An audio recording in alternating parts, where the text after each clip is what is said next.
But you're not sitting on the block with your thing cocked no more. Nah, but we'll talk about that offline. But, But I was gonna ask, does the street mentality actually leave, right? So if you see, I mean, and you've been around Jay, and you've seen his evolution of being always looking over his shoulder to now, when I see him walking in the buildings, it's like free. I don't have to worry about that. Even when I see 50 move, he feels more free. Do you feel that way, or do you feel like I'm always still got it? I mean, but I still got it because I'm not exempt, but I understand what it is. But you know, I carry myself with a level of integrity, so it's just like, as long as I feel like it's mutual respect, I don't feel like the need to even have to watch the room. But I will tell you this, I've been on a journey for about like almost 8-9 years now. You know what I'm saying? But I can tell you at this point in my life, like, I'm really at peace. Like, I don't worry about the things that I can't control, and that is including people. You know what I'm saying? So for me, it's just like, everybody know me. I float around any city. What got you there though? Because it took you a long time to get there. What got you there? Work. Therapy, work, journaling, meditating, all that. You know what I'm saying? Like, I'm not even gonna hold you. Like, it's real. And when you wake up and you start to realize, like, okay, and you can emotionally regulate, and you know who you are, you have nothing to prove, there's no better feeling. You know what I'm saying? Because I don't gotta prove anything. And by the way, you can tell, because people are attracted to that, because they can tell that that's how you feel. Peace attracts peace. Chaos attracts chaos. Ain't no way around that. You know what I'm saying? If you got nervous energy, you're gonna attract nervous people.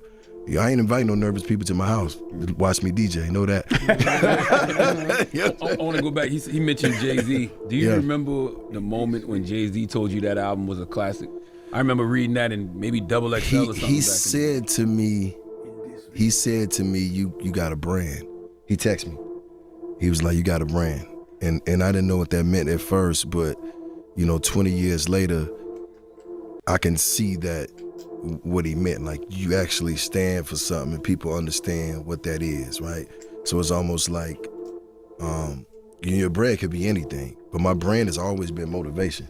You know what I'm saying? But if you're coming out with your first album, it's hard to tell people you're motivating people. But 20 years later, that's what it is. I'm still doing what I know how to do best. And that's what he was trying to get me to see, like, stay there. You know what I'm saying? Because, music was changing. We all want to be hot. But it's like, when you on fire in the inside, you don't need to be on fire outside. You know what I'm saying? I ain't got to chase nothing. But then I would have. You know what I'm saying? It was snap music, it was crunk music. I had to figure it out. I'm rapping and I'm making songs that are the tempo or 72. You think about Nuck If You Buck, that was up there. So I'm in the club competing with that, thinking, man, maybe I should, but he was more saying, like, stay there, you good. Yeah.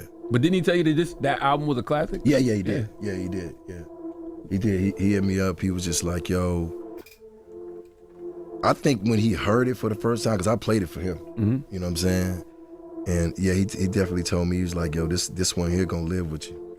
And me, I was already on to the next one. I was like, well, what am I gonna do for the next album? Because you know how it is, you living from that place of survival. You like, man, if this work, I gotta be ready again, because that's a lot of pressure.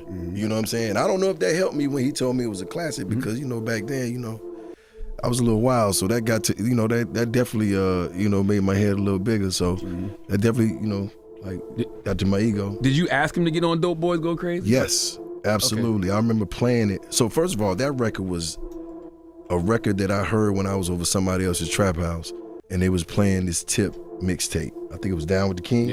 Yeah. And I was just over there, and I was kicking it, and they was playing it. They asked me did I hear it, and I heard him rapping over the Go Crazy beat. And I'm like, damn. I said, who made the beat? It was like Don Cannon. So I left and I called Don Cannon. I was like, yo, I need a beat like that. And then he said, why not use that beat? And I said, okay, what you mean? And he said, Tip didn't buy the beat. He just rapped over it. I was like, bet. Where you at? I'm gonna pull up on you now. You know what I'm saying? Right now. I got the record. I had a meeting in Def Jam. So I flew in. Me and Coach K flew into New York that morning. He picked me up from the studio. We flew in.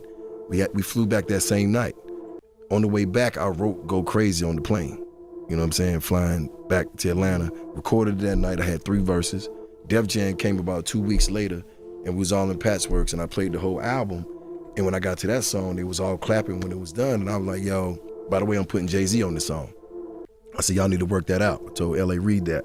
I'm putting Jay-Z on it, but you ain't speak to Hov yet. Right, no. You gotta speak it in existence. All right. And one day for the BET Awards, I was out in L.A., and Hov called me to his hotel. He's like, yo, come by the hotel. So we sitting upstairs in his suite, outside on the patio, smoking cigars, just talking, because we never talked about music. We always talk about life. Mm-hmm. And then he was like, what verse you gonna take off?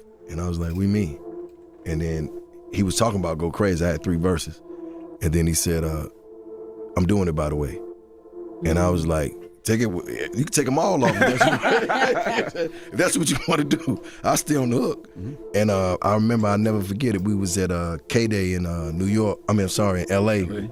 And Coach K walk in, like we doing an interview like this. Coach K walk in, he was like, I got it. And I was like, what? He's like, I got the Jay-Z verse. Mid-interview, I told the guy, I think it's Julio something. Julio G. I said, Julio, we stopped the interview. I was like, you got to hold up. And I go outside, and I told him to come in the hallway. Coach press play, and I heard that verse. More than a hustler, I'm the definition of it. It never Master stopped. Chef, loaded the kitchen cupboard.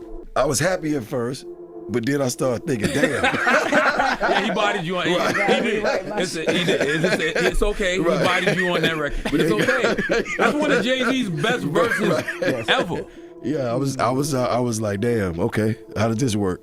You know, how does this work now? I think I got him back on Seen It All, though. I think so. Yeah. Oh, yeah. Okay, cool. So we good.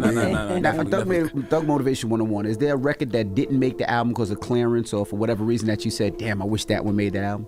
Yeah, it was a bunch of like mixtape stuff. Well, I'm glad that Jeezy's much more mature, but of course with age comes wisdom. The Bible says also bad company ruins good morals, so he knows he can't just be in the hood, with his hammer, running around, Roger.